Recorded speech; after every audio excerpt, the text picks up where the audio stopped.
Bueno, y yo le decía hoy que uno tiene la sensación, ¿cómo le va, diputado Junio? Muchas gracias por estar acá. No, por favor, Carolina, al contrario, gracias por la invitación. Que hay muchos anuncios vinculados a lo económico y como puente a lo social, ¿no? Y hice una breve enumeración que es la posibilidad de traspaso de los fondos de Banco Ciudad, Banco Nación, que bueno, habrá que ver la aplicación si esto se concreta, el proyecto de la diputada Conti, cuáles van a ser, digamos, las aplicaciones que se pongan esos fondos, y los anuncios lo pondría con un cartel mayor, obviamente, de la Presidenta de la Nación ayer a propósito de un requerimiento social que había sobre la posibilidad de acceder a la primera vivienda propia, ¿no?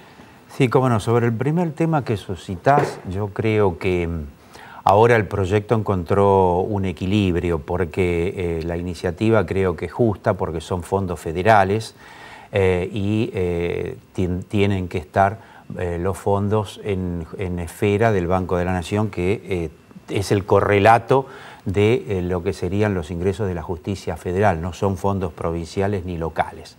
Ahora, como las cosas tienen una historia, hay un tren en marcha, el proyecto como venía efectivamente podía generar una dificultad. Ahora, en el Banco Ciudad. En el Banco de la Ciudad nuestra, sí. Yo soy representante de la capital, soy diputado nacional, representante de la capital federal. Ahora se plantea una alternativa bastante distinta, que es que todo el stock de fondos que hasta ahora se generaron por esa fuente de ingresos no se altera.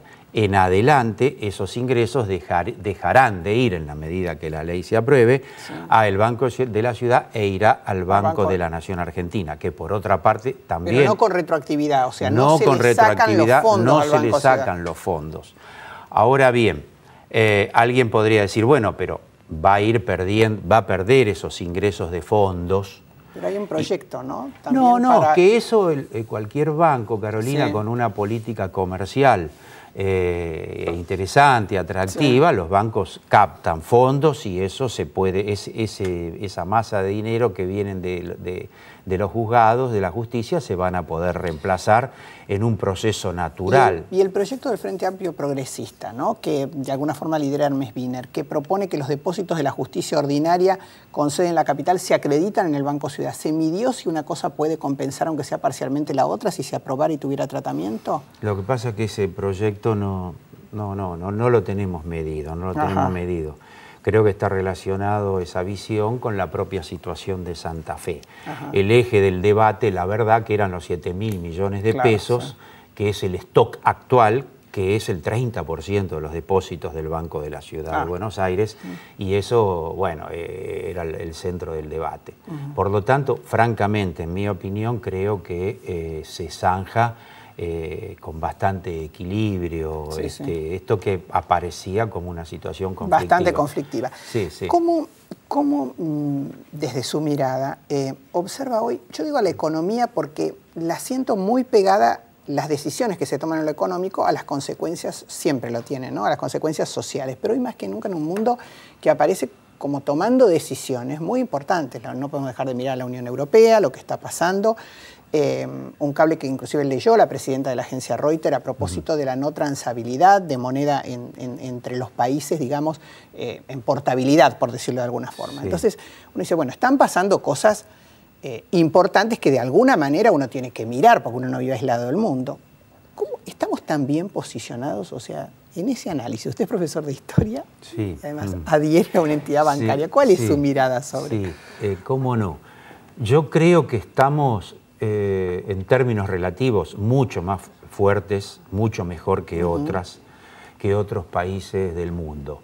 Paradójicamente, los países atrasados, débiles de América, estamos en general mucho mejor que los países centrales, que los países de gran desarrollo industrial, los que son el epicentro del sistema capitalista, que son esencialmente Europa y Estados Unidos. Siguiendo con las paradojas, uno tendría que decir que China y la India también están mejor que Europa y Estados Unidos. Desde ese punto de vista, yo creo que la Argentina está en un muy buen lugar. En el 2008-2009, que es cuando se inició esta crisis, que yo creo que no es una crisis cíclica, la vida lo va demostrando, o sea que no hay un ciclo de crisis y finaliza y vuelve a normalizarse y todo a subir, ¿no? Un nuevo ciclo de crecimiento, no hay tal cosa.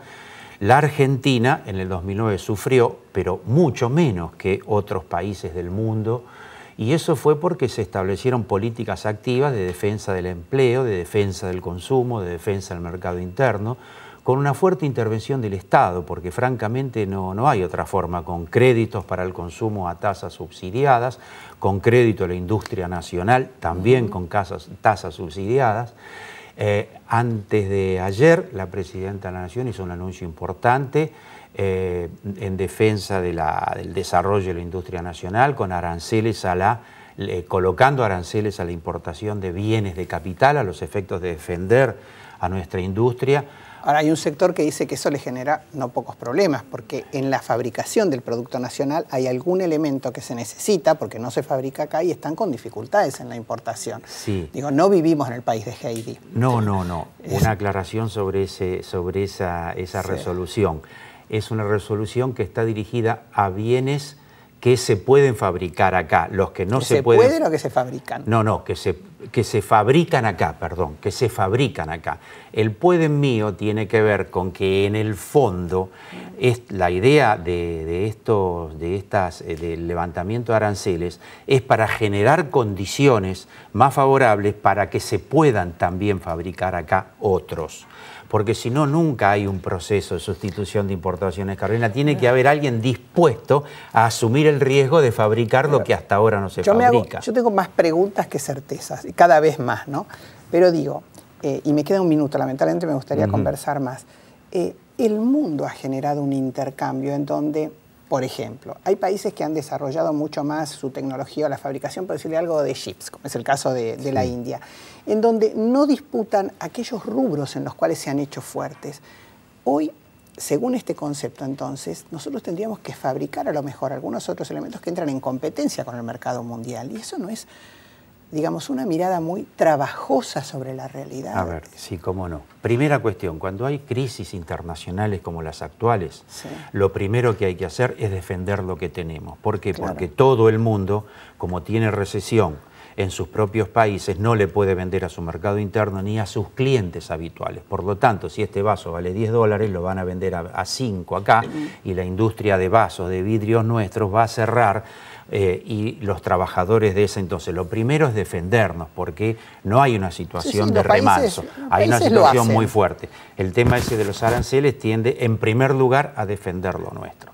La otra cuestión es que nosotros sí que somos un país que aspiramos a desarrollarnos y ser un país alguna vez industrial y no solo exportar soja o trigo o vacas, inevitablemente tenemos que tomar medidas de defensa para que la industria nacional y fundamentalmente las pymes puedan tomar decisiones empresarias con apoyo del Estado y entonces proponerse reemplazar y fabricar lo que ahora no se fabrica. Esa es una visión política, ¿no? Diputado Juan Carlos Junio, muchas gracias por haber estado acá. En la segunda parte de nuestro programa vamos a conversar con la diputada Bertol también, otra mirada sobre la realidad, y le agradecemos mucho que haya estado. Al contrario, gracias por la invitación. Ya volvemos.